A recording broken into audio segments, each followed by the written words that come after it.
So Warner Shills are actually getting fired right now, and this stuff, it's absolutely hilarious. See, while normal shills are trying to one-up themselves, saying, hey, look at how long this standing ovation is taking, the super woke crazy shills are saying, yeah, this is the product you've been waiting for. It's the greatest thing since sliced bread. By the way, since we're talking about bread, have you heard about that white bread privilege?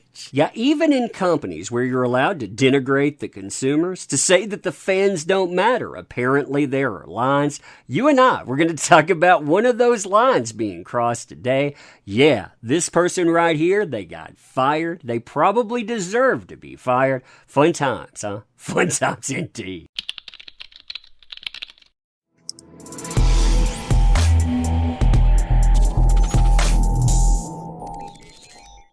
So hey there to all you fine folks on this fine day, by the way. I hope you're doing excellently. So this firing today, it's brought to us by Warner Brothers. In fact, I'm pretty sure that they were the catalyst for it. Now, the firing itself, it's done by GameSpot. See, GameSpot, in my opinion, they were paid to do a shill post, one that was supposed to give a movie a 10 out of 10, but Warner, they didn't like the way this shill post came together. See, when it comes to shill reviews or shill postings or advertisements that you don't really disclose, they go like this. Scream Rant. Dune gets a 6-minute standing ovation from critics amidst mixed reviews. 6 minutes, could you imagine that? But wait, there's even better. Discussing films here, they decide to outdo it. Hashtag Dune had a 7-minute standing ovation at the Venice Film Festival. Read our review here. Oh man, people, they actually stood for an extra minute there. Nope, gotta outdo that. Here's the Hollywood Reporter, and this is the ultimate shill, by the way.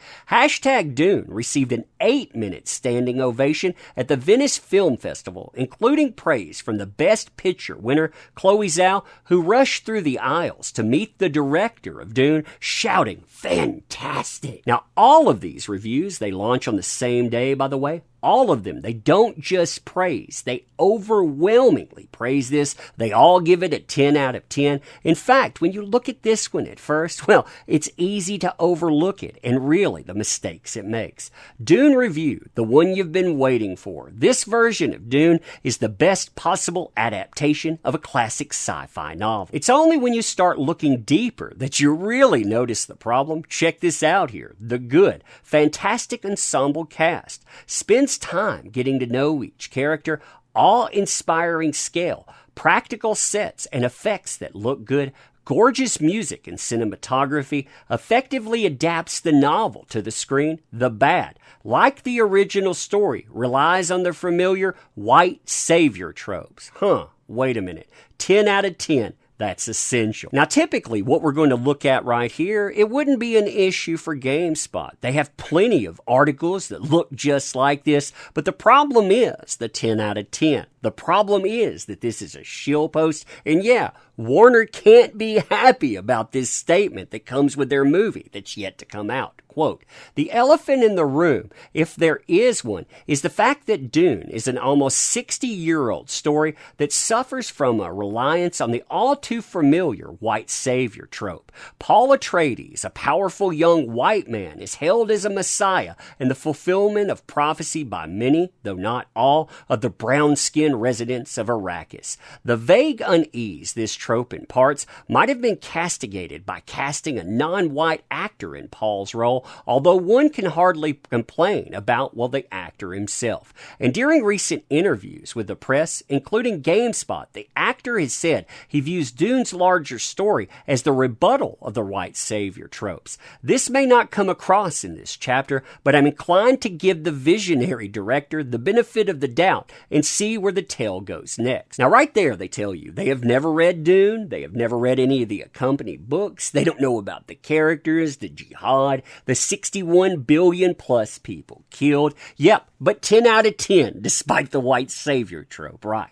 Now, a lot of people, they give blowback. I'm sure that Warner Brothers, they were right in there with it. And instead of the writer relenting to this, he decides to mock and to say, you know what? You can't do anything about it. I'll never lose my job for this. Why? Because I'm a paid shill, sitting here enjoying the irony of all the totally not toxic Dune fans calling for me to be fired on today of all days for daring to mention the white savior trope in my review. Keep screaming into the void, y'all. Now, luckily for you and I, someone had the foresight to go in and to actually archive that post. Thank you, brave person, by the way. You're loved. Bravo, bravo.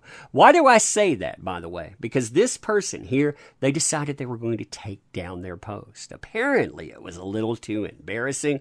Why was it embarrassing? Well, quote, today is my last day at GameSpot and in this field and industry in general. That's right. Apparently going after the places that you're supposed to shill, that'll cause you problems. That'll cause you big problems at that, to the point that you're like, oh, I'm never even going to come back to the industry at all. You know who's to blame, by the way? You are. That's right. Check this out. So today's my last day. Like I said, I'm going to tweet some thoughts. I enjoyed most of my time at GameSpot, but working in the media for over a decade has overall been exhausting, soul-crushing, and thankless. Yep. There are fun perks, but no amount of press trips, early access, and cool interviews can offset, what's this now? The toxicity of fandoms. That's right. That's the first thing that this guy puts in, because of course, everyone's to blame. And you know what? It stays that way too. I mean, here, when you're continuing forward, he blames algorithms for his problems. He also brings up something that I found kind of scary. He notes clickbait. Everything annoying about the clickbait you hate stems from this, talking about the algorithm changes. That means when he put in the thing about white saviors, that's not clickbait. He believes that. Oh man, what a crazy person. Then he complains for a while before throwing GameSpot under the bus. And this right here, this tells you about what these folks have done to their industry. GameSpot under CBS was good. We had issues like any website owned by a giant corporation, but it usually felt like we were on a positive trajectory overall. GameSpot under Red Ventures has been not good. We have utterly stagnated since the acquisition last year.